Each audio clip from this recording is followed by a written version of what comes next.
Hey, I'm Olivia, And hey, I'm Dad. and you're listening to Soarin' Around WDW.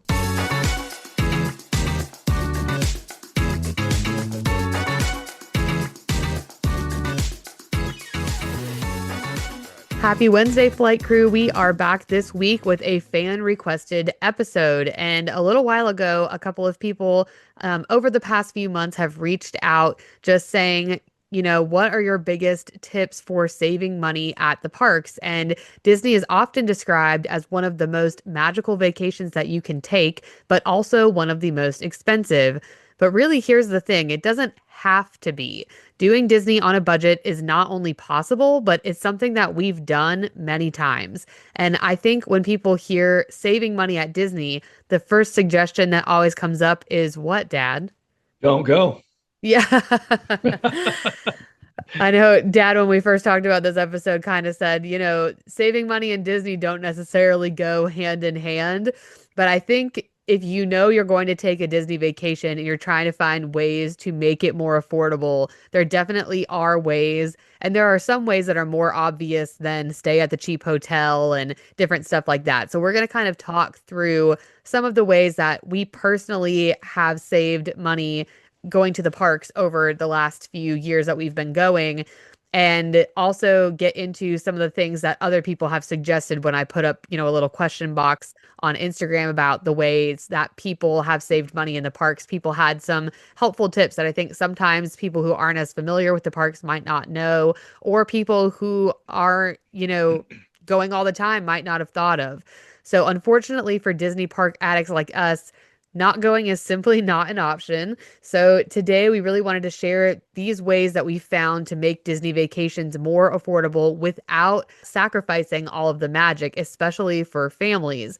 So before we jump in, I do want to acknowledge that everyone's financial situation obviously looks very different. Some families may only be able to swing one Disney trip in their kids' entire childhood. Some go every few years, some go annually, and some go more often than that. But likely people are extremely intentional to make these trips happen for the average person. There's obviously people out there that can afford to go all the time and have a lot of money set aside for Disney. But for context, we are a family of four, two adults, two young kids, currently ages 6 and 3. I know Dad growing up, obviously, we were a family of four also.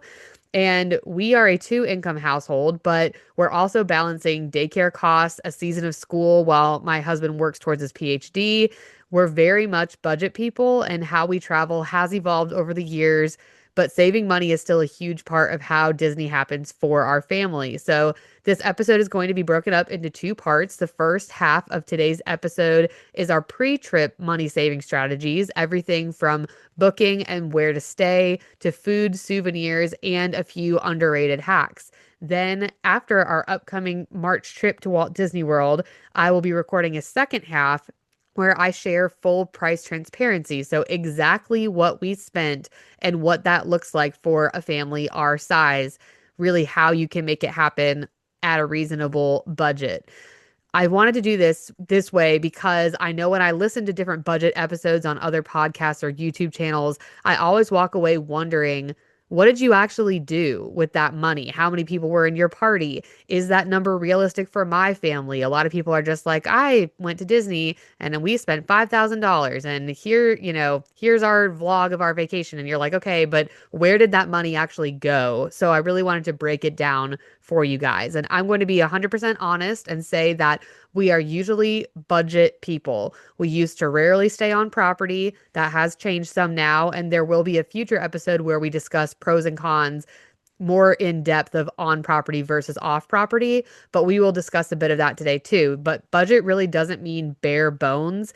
It means being intentional with what you're spending your money on. So, with all that said, let's start at the very beginning, booking your trip. So, something that is new to me that I never used to do because we lived in state and it wasn't necessarily was booking with a travel agent if you're staying on property in particular.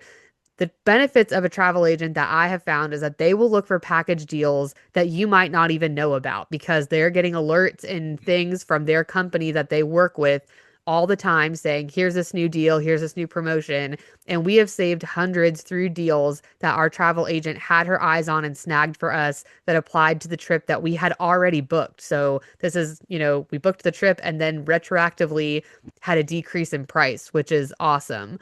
So that is definitely something that I hadn't done when we lived in Florida, but definitely recommend doing, especially if you're staying on property. Some travel agents do off property too, but it costs nothing for you to use a Disney travel agent. There is no fee associated with using an agent. We personally use our neighbor and friend Katie, and her handle is at 2+3 travelers, but that's just something that we have found useful. Another thing is using different discounted ticket sites like Undercover Tourist for tickets, if especially if you're not staying on property and booking like a package. So always compare the two sets to kind of see what is more beneficial. Dad, have you ever used off-brand sites like this, like Undercover Tourist or other companies for like discounted Disney tickets? I never have. We were living on the annual pass for so long, and we were getting the annual pass discount at different places. Like downtown Disney, they gave you when it was downtown Disney. Yeah. Um, I'm dating myself a little bit, but I remember getting discounts for like Keys to the Kingdom tours and different things with our annual pass. Yeah. And so, since we had the annual passes, we didn't really go chasing discounts on tickets because it wasn't a one time or a two-time shot. It was we could go anytime we wanted to, 365 days out of the year. There were no blackout dates. It was the good old days. Yeah, very different times for sure. Looking to see if you can adjust your dates for your trip slightly also might save you a lot of money if you are able to make your check-in day a Monday to a Monday instead of a Sunday to a Saturday or things like that. That really could save you a lot of money. The time of year obviously matters. Dad, what would you say are the least busy times, do you think, at the parks? Like what months? Well, again, I have to go back a few years. It used to be September was a great time to go. Yeah. January, early February until you get to Valentine's Day, Mm-hmm. which is my birthday, just so everybody knows. Yeah. Uh, so yeah, I think those were kind of your soft time, your good times go were just the crowds were just really low. Um, I remember going there many times in September and January. Once you get past all the Christmas and New Year's craziness, the parks would be pretty slow. I don't know if that's still the case today, but I still think you probably have that's probably your best chance to get into the park and get out as many attractions as you can during those. My guess would be pretty much from my experience those 2 months, September, maybe early October, and then January, early February. Other than that, I think you're kind of out of luck. Yeah, those are definitely still probably the months of like least crowd for sure. September always seems to be like right after Labor Day, anytime after that week, and then beyond into early October seems like a great time to go. And like you said, January, other than like marathon weekend, which I think can be busy, but some people have said even that weekend is maybe busy for certain things, but then not for others. And early February is a great time to go. We used to go before my oldest was in school. That's the time we would pick because it often was very low crowds. Once you get to that President's Day weekend, it does start to get busy and you start to get into spring break time. But those are probably the two most popular times. So the time of year does matter. They also tend to have a lot of deals during these times because there's not as many people coming. So they're trying to get people in the door. So look out for that too. Now, I am going to say something that might be controversial, but remember, these are not universal rules, just what has worked for us. And for me, that is skipping park hopper tickets. This might be a hot take. I think if you're an annual pass holder, that obviously comes as a perk for being an annual pass holder. But if you're not, like we are currently not annual pass holders, dad or I, and so getting the park hopper is a huge expense and it adds a lot of money to your ticket. Now, again, if this is your only trip that you're going to be at Disney and you're going when it's party season, there might be reasons that hoppers work, but as a general rule, I don't necessarily think that it's necessary.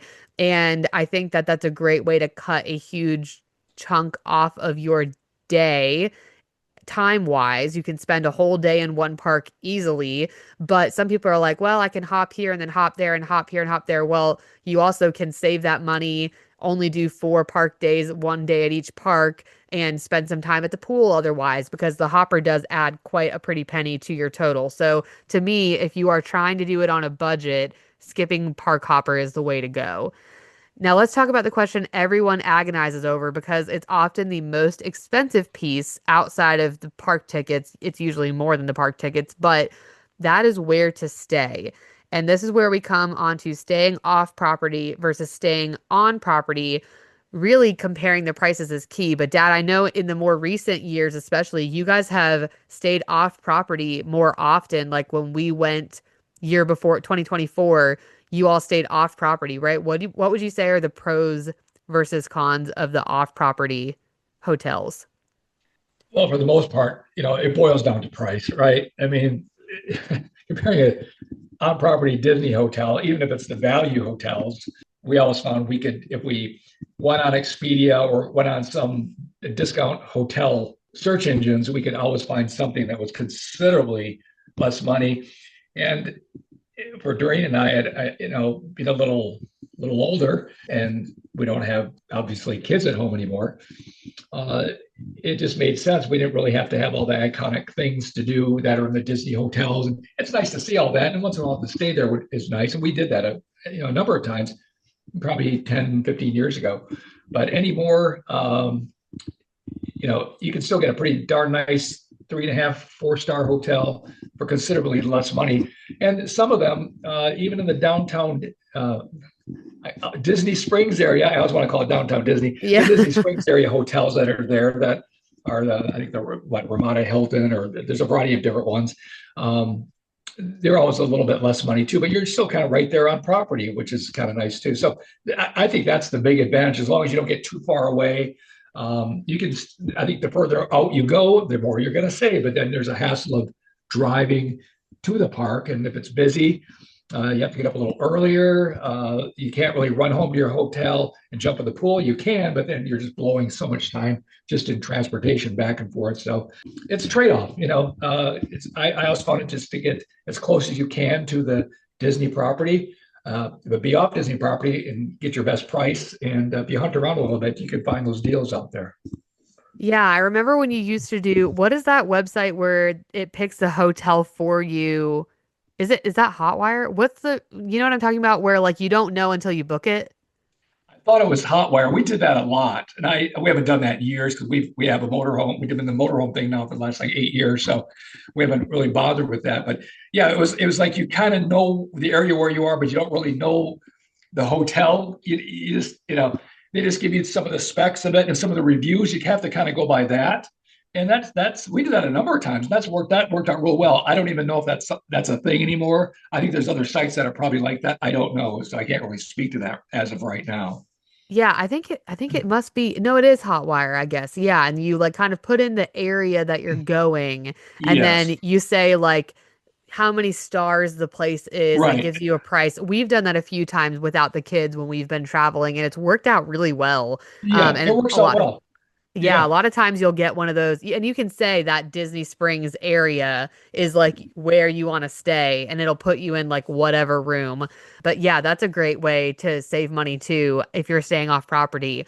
For me, I definitely think you have to think about also if you're driving, what you will be spending on parking, because parking at the parks ain't cheap. So if you stay on property, you can still drive and park at the parks for free. And parking at the hotel resort is also free, I believe, as of right now. If you stay at Swan and Dolphin, it's not, but everywhere else it is. And like true Disney on property hotels. So that is something to consider too, is that extra cost can add up, especially if there's a daily parking rate, if there's those resort fees at some hotels that they sneak in there. And that's the thing about Disney hotels that I appreciate, is the price you pay is the price that you pay. There's not a lot of like sneaky internet fees or parking fee or, resort fees. It's all included. So that is just something to consider. And if you're not driving, I really don't recommend staying off property, because they do have shuttles and things like that sometimes, but to me it's just not worth the hassle. And so if you're not going to have a car, staying on property is the way to go using their internal system, which is pretty flawless for the most part.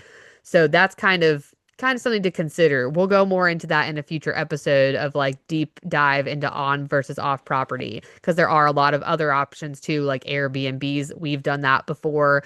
A lot depends on how big your party is, what your goals are, and like Dad said, how often are you going to be going back and forth to the parks? Because if you're going to want to do that and hop in the pool and go back, staying on property is probably your better bet. So next up is getting there or travel. This is really where party size starts to matter. And driving versus flying, this is an obvious one, but it's worth it to compare how much you would save between the two, depending on how far away you live and the number of people in your party.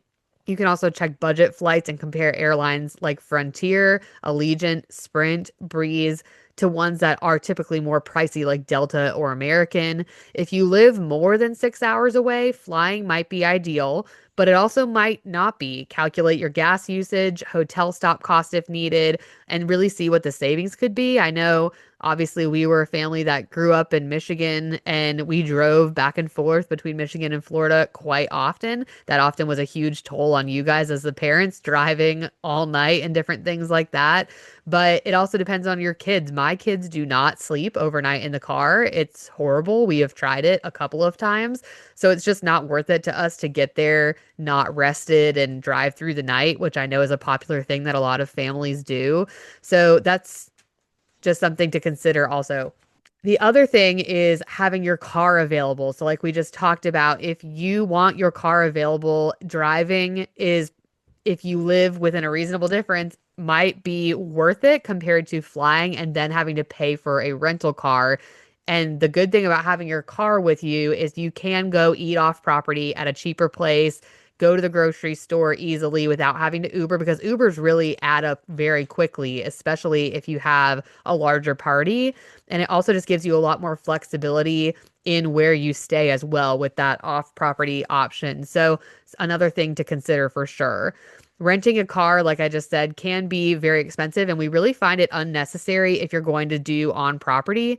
But again, just consider where you're staying, your party size, where you're driving from, things like that. So two areas that we almost always use prior to trips are gift card and discount hacks. So we personally have a Target Red Card debit card. This is 5% off of all of your purchases at Target, but it also applies to Disney gift cards year around. They do also have different deals at Black Friday, like if you're a Red Card member and you have Target Circle, it might be 10% off gift cards or sometimes even more than that. There also are places like Sam's Club that have heavier discounts at times. And sometimes Target even has this circle discount. So, like if you spend, $50, you get a $10 Target gift card. And sometimes Disney gift cards count for that. Maybe Target gift cards don't, but read the fine print because oftentimes you can save a pretty good chunk of money. So, that's something that we always keep an eye on and that we have Target nearby us, so it's been an easy thing to look out for. We also have the Disney Visa credit card, and there are two different levels of this credit card. There is the Disney Visa and the Disney Premier Visa card. The Disney Visa card is no annual fee. You earn 1% on all purchases, but you are a little bit more limited on what you can redeem your points on. The Disney Premier Visa is what I have. It's only a $49 annual fee, so it's pretty low fee. You earn 5% back on Hulu, Disney Plus, and ESPN subscriptions, 2% at most gas stations, grocery stores, and restaurants, as well as Disney US locations, and 1% on everything else. So you can now also redeem rewards back to your airline purchases on top of being able to redeem for your Disney parks and cruise line purchases and going to see the Disney movies in the theaters too. They do have statement bonuses when you join that can change. So check out what it is when you go to apply. And if you're interested, we do have the link in the show notes in our Instagram's bio, or our Instagram bio's link tree. But I have found that this is a great way to save a chunk for our trips without even thinking twice about it. And it's probably the most lucrative way that we save money for our Disney vacations. We don't carry a balance on the card. It does have a somewhat high interest rate but we pay it off as we spend it. We solely have this card just to save money at Disney. There are also benefits like special photo experiences only for card holders, exclusive financing for like cruises or trips, discounted trips, DisneyStore.com shopping discounts this week. They had 30% off at Disney Store at the time of recording this if you were a Disney Visa holder, and shopping in the parks and most locations as well as some restaurants within the parks usually is an extra 10% of savings too. So just something to look into if you are a responsible credit card holder and aren't going to go into debt using the credit card. It's something that is worth trying if you are a frequenter of the parks. And again, you can use it on airlines now too. So even if you just travel in general, it's a decent card to have. Now, let's get into some of my favorite sneaky savings, money saving apps. And there are two apps in particular that I use all the time. Ibotta is one, and this is one that used to be really good and now isn't quite as handy. And I'll insert both of our referral links for these in the show notes. I know our Fetch referral link is on our link tree, but Ibotta is something that I've had for about 15 years now. And I've not earned a ton, but a few $100s. And you used to earn a lot more. Like I was earning $50 to $100 a year just by uploading receipts and whatever. But it's just worth it if you grocery shop, snap pictures of your receipts, and you usually get some amount of money that you can put away and that you can deposit directly to like PayPal and then to your bank or gift cards. But compared to all of the other receipt apps nowadays, Fetch is where I really earn. I grocery shop mostly at Target and Sam's Club, and both are available on this app as a way to earn points back, so to speak. So Disney gift cards are also an option to cash out your points, as well as a ton of other places like Amazon, Walmart, all of that. You can earn points from playing games, which sometimes I do just listening to podcasts, watching a show. Being fully transparent, in the last year, I've earned $200 in Disney gift cards just by using this app. I have not paid anything. I have not spent, money for points for their games or whatever. This is all just from purchasing my groceries through the app and doing an order pickup or whatever like that, and doing the different games and things as I have free time, like I said, watching a show or a movie or whatever, sitting there listening to something. So it's well worth downloading and using. Anytime I'm about to buy something online, I search their app to see if I can get cash back by purchasing it through the app instead of through my usual browser online. So definitely something to look into. Again, use our referral code and you'll get bonus points. The amounts change depending on the time of year. So check that out. It's worth the download for sure. And now let's talk about food because this is really where budgets can quietly spiral. I think everyone knows food at theme parks is expensive, but then you get back from your trip and you're like, whoa, how did I spend that much at food? But something we did a lot and I feel like is a good thing just in general on vacations is eating breakfast in your room or packing snacks. Would you say that's something that we even did as kids a lot? Dad was like having snacks on hand or like having like muffins or donuts or something that we brought in the room, right? Yeah, we did that probably a number of times, but definitely packing snacks, especially when your kids were young. That was, we had the double stroller Yeah. where would Pop Regan, I think, was he in the back? And then sometimes you were older, but we still dropped you in the front with your legs hanging over Oh yeah. the front. You were probably five, and Regan was probably what, two, and but yes, we would pack all kinds of snacks under there and have those available, to have throughout the day. But yeah, breakfast too. I know we ate in the room probably, I don't know, probably 6 or 7 times when we stayed overnight there. I think it's a great idea. Yeah, and there's a lot of different people that have said they do grocery delivery service, so we'll get into that in the, our fan suggested items. But I do definitely think when you have young kids, half the time they don't eat whatever in the parks anyway, or they're picky, or they just want something quick, and you don't want to be spending $5 on a banana. It's easy to pack that and bring it from wherever, granola bars, yogurt pouches, things like that. And a lot of people, I was surprised, didn't know that you can bring your own food into Disney. That's allowed. You can bring a lunchbox with or a cooler with your own stuff. And obviously, you're probably not going to eat all of your meals there in the cooler, but you could if you really were trying to scrimp on money and save. to be able to go, that is an option. But I think at least eating breakfast in your room and packing snacks so that you don't have to buy quite as much at the parks is definitely the way to go. Another thing that I personally do, because I don't like to eat huge meals multiple times a day, and that is ordering off of the kids menu at quick service restaurants as an adult. They allow you to do that. Oftentimes the kids menus come with a drink and a side. Other than like adult menu, the adult menu, which does not usually come with a drink if you're doing like a quick service restaurant. So that is something to consider as well. Also, splitting meals at sit down restaurants, a lot of places will allow you to do that. So a lot of the meals at Disney are huge. That's something to look at as well. And another hot take that I know this is heavily debated on the Disney internet is skip the dining plan. This is not something that you need. You are rarely saving money with the Disney dining plan. And we can get into the math. Regan and I did a whole episode on that a long time ago, just calculating even if you did the expensive character breakfast and used the maximum points, you are rarely going to walk out of there saving money. Now, a lot of people like it because they can pay for it ahead of time and then they literally don't have to worry about anything when they're in the parks and it's kind of paid off in their mind. But for me, who is like obsessed with every cent that I spend, it's just not worth it to me. It's really expensive, and for kids that often do not eat whole meals, it's just not something that we do. Have you ever done the dining plan, Dad, at the parks? Never have, and there would be no reason for us really to do it. You're staying there a number of days. I always figured that if they're offering a dining plan, they're probably making more money. Yeah. So they're I hate to say that, but they're getting you somehow. They have to be. You really look at it and research it. But no, that's something we never have done, and I'm sure we never will do. Yeah, we did it one time and I think it like maybe came discounted or it was like buy one get one free. This was years and years ago, badly, pre-children a long time ago.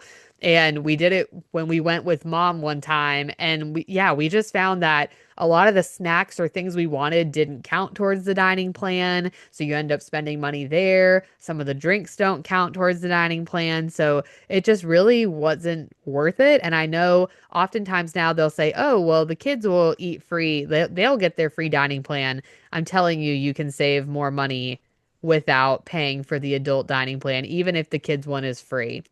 The last thing that I wanted to talk about is souvenirs. So I know that purchasing souvenirs doesn't have to mean a meltdown or a maxed out credit card. This is an area we really had to rethink when we had kids, but purchasing from small shops before you go, utilizing Amazon to purchase sometimes pretty much the same items for way less than you pay in the parks, allowing your kids to pick out maybe one small item per day, like a pin, or depending on how old they are, something like that, that makes them excited and feels like they're getting something, but it's not breaking your bank, or giving them a Disney gift card with a spending limit on the gift card. That's definitely the way that we have done it the last couple of trips is here's your money. When you spend it, you're out, and that's it. And it is hard for kids to decide sometimes, like, okay, what do I get? But it's made our oldest, especially our youngest is kind of young, really think about, okay, what do I want? Because otherwise they walk into these shops and it's full of stuff that is like kid heaven. So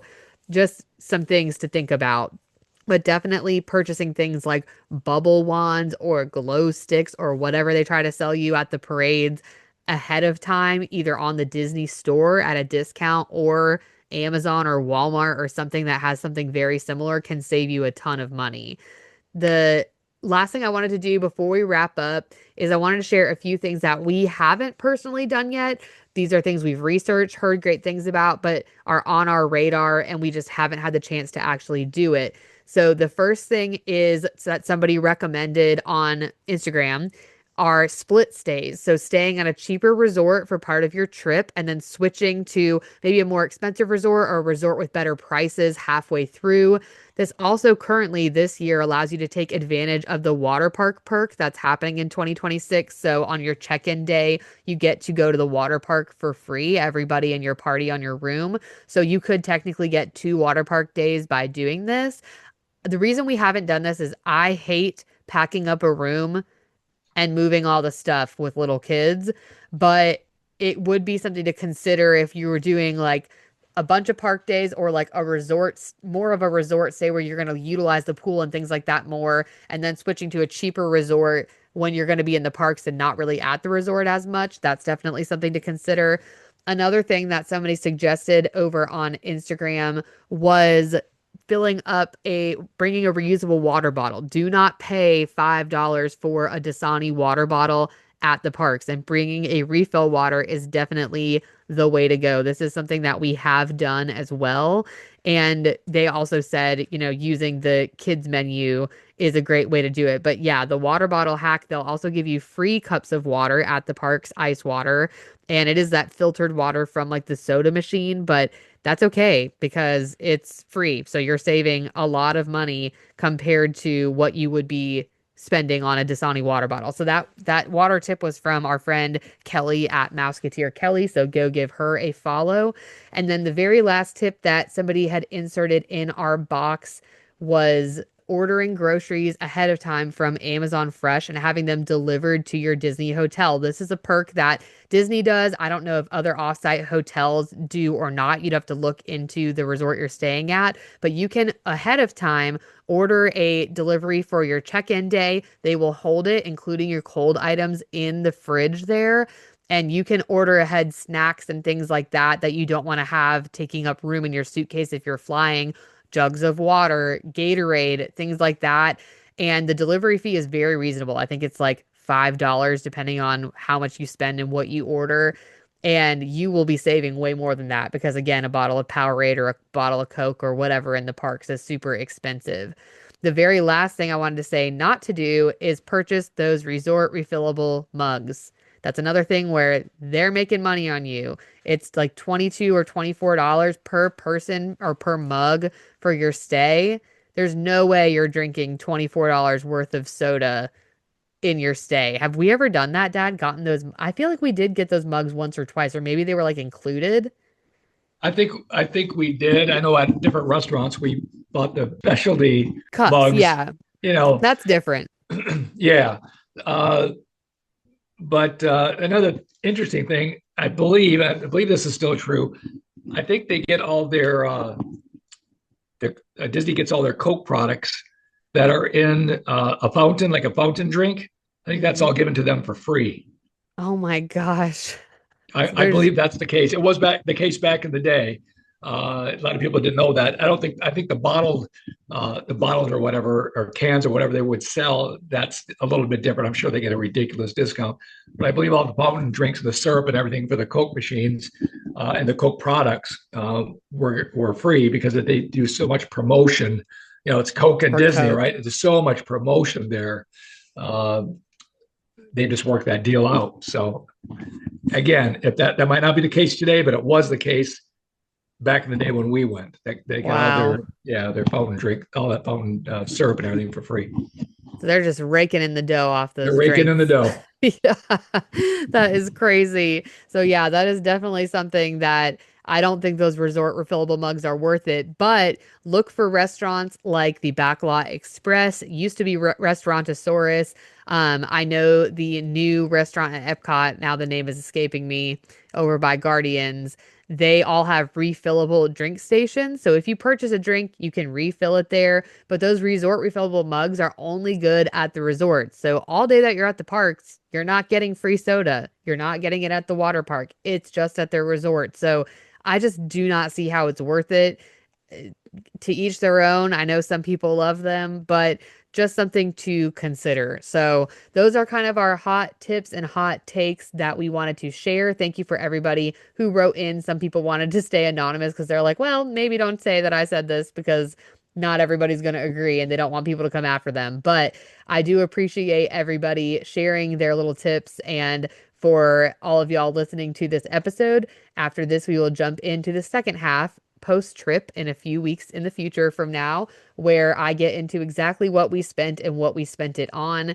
And hopefully that will help you kind of narrow down, okay, this is definitely something we want to spend. This is about how much it costs. And you can really budget a little bit better based off of that. But for now, that is all. And we will jump into a couple of weeks in the future post trip. All right, everybody, we are back for the second half of this episode, and we are here today so that I can share with you just exactly how much our Walt Disney World trip cost us. It is just me for the second part of this, and I am doing this episode because so many people have no idea where to begin with budget, and obviously looking online at the Disney World website at packages kind of gives you a starting point, but that's not everything you need to budget for, obviously. So, we are a family of four. We live out of state. We are not pass holders. We are not DVC. So I feel like we're pretty average for family traveling to Disney as far as that goes. And that's something personally I feel like is uncommon for this podcasting or creator space. Many people are at least one of these things in the creator space that I know of. Now, you might be thinking to yourself, Olivia, don't you have enough trips planned to warrant an annual pass? Well, friends, let me tell you just how often I have done the math on this. Literally once a year, I debate this. And this year, which is our most magical year ever, as I love to refer to it as, we are taking the most Disney trips we have ever taken since moving out of Florida and getting rid of our annual passes in 2015. We had a total of 5 trips planned in 2026 and a Disney cruise coming in 2027. And an out of state annual pass is right now, as I'm recording this, $1,629 plus tax. So when I do the math, it would take about 7 to 8-ish park days to make that worth it.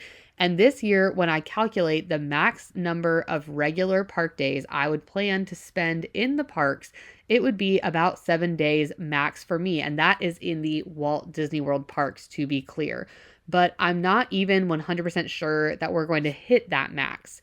Now, the catch here is of these 5 trips that we have had planned for 2026, they are not all Walt Disney World trips. If they were all Walt Disney World trips, then absolutely it would have made sense for me in particular to get an annual pass. Maybe not my whole family, but definitely for me.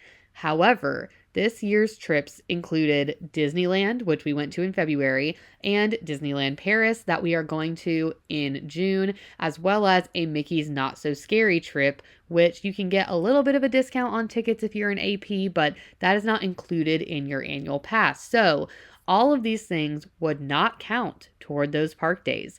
We also got a really, really good deal on Disney Plus tickets for the trip that I'm breaking down for you today, our March spring 2026 trip, and that we're going to break down more here in a minute. So as of right now, I'm for sure doing 2 days in September. Not sure if I will do a third or not. Or same thing with our Mickey's Not So Scary. I don't think we're going to do another park day that trip. So likely the annual pass just wasn't worth it for me this year, but it was close. But for math purposes specifically, it would not be worth it. So if you're looking into getting an annual pass as an out-of-state person, just do the math, break it down, look into it, do your research, because sometimes it is worth it and sometimes you would save money depending on what you're doing, where you're staying, what discounts are available for pass holders, but sometimes it's just not worth it. So really think about that and see what's best for you. If you live in the state of Florida, they have so many options for passes now, and they used to just be wide open, no blackout dates, all that stuff. But now there are a little bit more specifics and different levels of passes. There's like the Pirate Packs, the Pass, the Pixie Pass, all that kind of stuff. So look into your options, but they are much more affordable. If I lived in Florida, 100% would have one. So just keep that in mind. But all right, this trip I'm talking about that we just went on in March was a 4-night 3-day at the parks stay that we just took. And so let's go ahead and hop right into the thick of it, into the math. So when we first booked this trip, I actually wasn't sure if Maddie was going to be able to go or not. He is in school getting his PhD, and I didn't know when his class would be in the spring semester. We booked this about a year, like not even, like 8 months before. And so we did not know when his class would be. So I booked it without him on it. And so Katie, our awesome travel advisor, she specializes in Disney. I think I said that right, Katie, if you let me know. I always say travel agent, but it's like travel advisor who specializes in Disney. She is great. And she booked the girls and I initially at the price of $3,332.97. That was for a 1 day ticket or a one park ticket, 3 days in the parks, one park per day, which was about $568.18 per person, and the room per night was accidentally by me booked as one night too long. So it ended up being $291.65 ish subtracted on the average. So our initial booking, if we would have had everything correctly with Maddie on there without that extra night, should have been like $3,600. But then Katie was able to snag us a discount with the percentage off per night for spring trips, moving us to $3,315.36. Finally, I saw a Disney Plus ad for discounted tickets if you do a 3 day, one park per day ticket that does not include Magic Kingdom. Well, guess what? We were already planning on not doing Magic Kingdom this trip. I know, you're like, blasphemy. But if you go back and listen to our pre trip episode, I explained all of my strategy and my thinking around this. Most of it being Big Thunder is not open and we're doing Mickey's Not So Scary in the fall. But this brought us down to our total of $3,093.58 with adding Maddie as well. So we ended up saving about $515.92 off of what we would have had to pay initially with the correct dates and having Maddie booked. So y'all, that is amazing. Like truly amazing. So if you're a nerd like me and you think in Disney money for everything, $515 saved is equal to almost 2 of our nights at Art of Animation or all 4 of my family's lightning lanes if we got them every day of our trip at the most expensive price of the year. So lightning lanes did not even cost us this much for our trip. Honestly and truly amazing, you guys. Like honestly, saving that $500 is huge. So it's all thanks to Katie, our travel agent. Moving on to the next piece that you usually purchase when you get a trip on the books, and that is transportation. How are you going to get there? So our flight was on Delta and we had a voucher from the summer where we had paid a certain price for our flights from RDU to LAX for our Disneyland trip. Now these flights dropped in price, and so I called Delta and asked them to price match, and they agreed. Now, this is not a guaranteed hack, but it's worth mentioning and something worth trying, honestly. I basically said I could cancel our flights and rebook at the lower price because I had booked in a tier that gave us flight credit if we rebooked. And so they just took care of it for us. So again, it's worth a try. I know Delta has kind of changed some of that and their tier where you can rebook is more expensive now, but just something to consider. And our flights at booking price were $335.56 per person, but our voucher was for $187 per person. So we only paid about $147.97 per person for a Delta flight. So $600 about ish for our flights. We also did pay for a car service with Black Lane, and this cost us $140 each way, so $280 total, and we tipped each way, of course. So Maddie also took an Uber twice, once to CVS and then back to the hotel to get some meds, and this costed $20. So what we spent for transportation was $911.88. Next up is food. We did 3 regular sit-down meals this trip and 1 character dining experience. Our travel day, we ate at Chick-fil-A. Maddie ate at the hotel quick service when we got there as well. So that was only like $46 in food for the day because the girls and I ate again earlier at Chick-fil-A than he ate at the hotel. The character dining we did was Topolino's Terrace at the Riviera, and that cost us about $200. If you missed our recap on that one, we liked it, but it wasn't a must-do next time for us. Glad we did it once, but wouldn't pay that price again for a non-buffet or family-style meal. And our sit-down restaurants were Homecoming at Disney Springs, Sci-Fi at Hollywood Studios, Yak and Yeti at Animal Kingdom. So our parents were kind enough to pay for Sci-Fi and then Yak and Yeti as well. But I still am going to put that in the total for like what it would have been, what we would have paid. I did grab a banana bread at the quick service for Riviera, which I highly recommend. It was delicious, thanks to Virginia, who recommended that for us from Where I Long to Be podcast. And we grabbed 3 cookies at Summer House on the Lake at Disney Springs. So our food total for day 2 was about $313.11. At Hollywood, the girls got quick service on Sunset Boulevard. I had the pizza spring rolls and a Coke. We got a popcorn bucket, which my dad paid for, and refilled once this day. And Maddie got a baseline Tap House pretzel with Powerade. But that was really all we paid for this day, other than sci-fi, which again, I'm going to include in the total just because we would have paid for it if my dad didn't. So that was about $173.94. And at Epcot, we did not eat a lot of sit-down stuff. I got a frozen margarita. Blake shared some nachos with my mom and sister-in-law for lunch. We got an egg roll, chicken pot stickers from China. Both were great. I had those pretzel bites and a Coke that night from the American Pavilion, but otherwise the kids shared dinner at Lotus Blossom and Maddie ate once more at the resort. So the day 4's total, I wrote down like it was like $44, but I think that's because my mom paid for some things. So let's just go with, around $60-$70, which again, not bad at all. At Animal Kingdom, we got the viral ice cream cookie dough sandwich from Terra Treats, which was so, so good.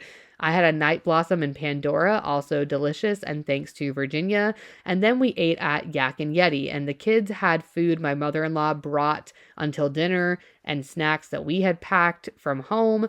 And at the airport, the kids and I had Burger King because that was the only quick service thing open when we were there for our flight. It was not great, but it was what it was.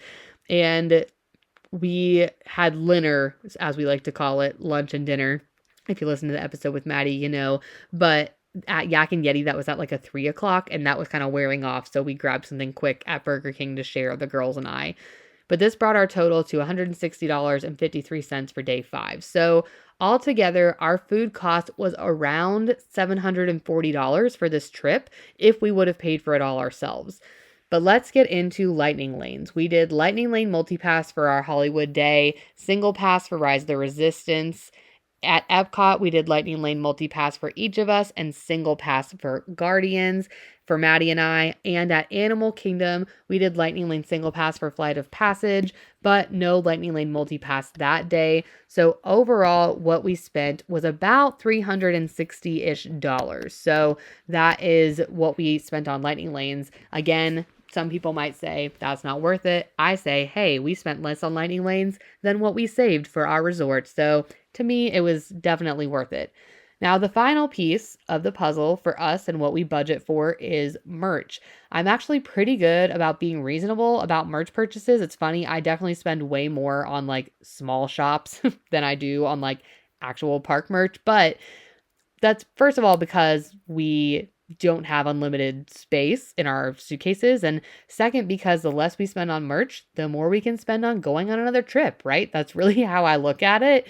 Or we can spend on lightning lanes, or we can spend on another park snack. So the merch I purchased for myself was the only thing I purchased at all was the yellow Mickey sweatshirt that I got. That was the only thing for me. Kylie picked out a pin for each day, so she got a total of 4 this trip. And each girl had a gift card to pick out some items, but I'll share what they spent here as well and include that in the total. Blake got a Bunny Judy, as she likes to call it, Judy Hops, and a Rapunzel Tower micro toy. Eiley picked out a Disgust plushie, toy bus from, I think it was Downtown Disney somewhere, Once Upon a Toy maybe, and binoculars from Animal Kingdom.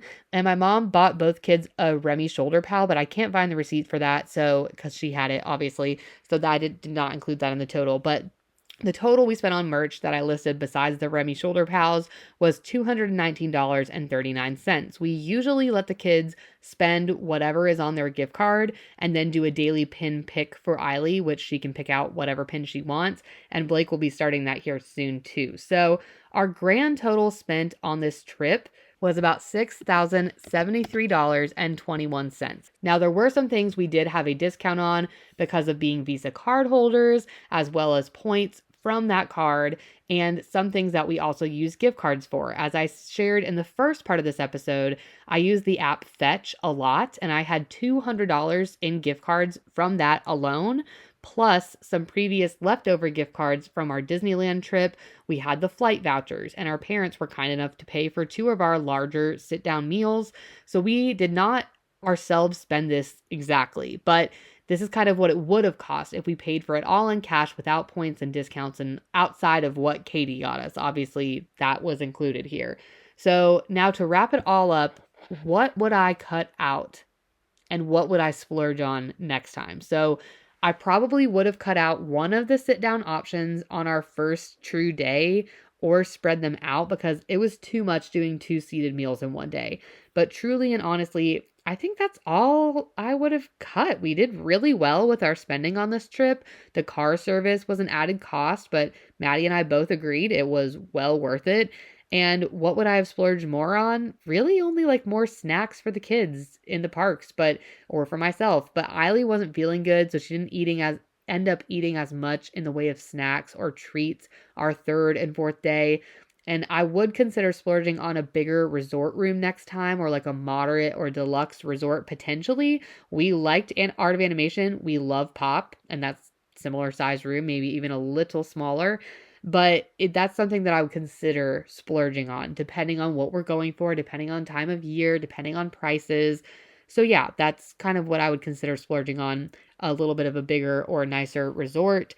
We are really trying to think through what our trips next year will look like, when we want to stay, when we're going to go, because again, we have that cruise for March, and so Maddie's not going on that. It's just the girls and I. And so we're trying to figure out, yeah, when are we going to go to the parks? Because, your girl is not going to go all year without going. So we're just trying to figure all that out still. Don't know where we'll be staying, but time will tell. So hopefully this is kind of helpful to think of ways to save and what a realistic budget looks like for a family of 4 staying on property. Our next trip is going to be over to Paris for Disneyland Paris, and I am so ecstatic. If you guys are interested to hear about the budget for Paris, let me know. I can throw a breakdown into post-trip episodes, or even talk about it on like a bonus episode on Patreon, and might add something about it into YouTube videos for our vlogs. But yeah, if it's going to be the first time we've gone to an overseas park, we definitely want to talk about what we've learned on a little wrap-up, obviously, episode, pros and cons, all of that. So if there's anything in particular you want to hear or see from that trip, please let me know in the comments, DMs, email us, all that good jazz, and I will make sure to do that for you. So this week, my would you rather for you guys would be, would you rather splurge on a deluxe resort of your choice, but only get to do a 2-night trip? Or would you rather stay at a value, but get to do a 4-night trip? My answer truly varies depending on the trip we are planning and who we are going with, what we're doing, but I usually am such a sucker for a good value, and Pop Century is considered value, which blows my mind. That one is hard to deny. But that is all for this week. Thank you so much for listening, and we will see you guys next week. Bye. Hey, thanks so much for listening. If you enjoyed today's episode, be sure to give us a follow on Instagram at Soarin Around WDW Pod, where we share fun reels, throwback photos, and dive into weekly polls and debates. If you're listening on Spotify, be sure to follow and hit that 5-star button. If you are over on YouTube, subscribe and leave us a comment as well. If you're listening on Apple, a 5-star rating and a written review would mean the world. You can also now support the show through our Patreon at patreon.com/SoarinAroundWDW podcast by becoming a free or paid member and finding exclusive content and bonus episodes and videos there too. Thanks again for joining us. Catch you on the next flight.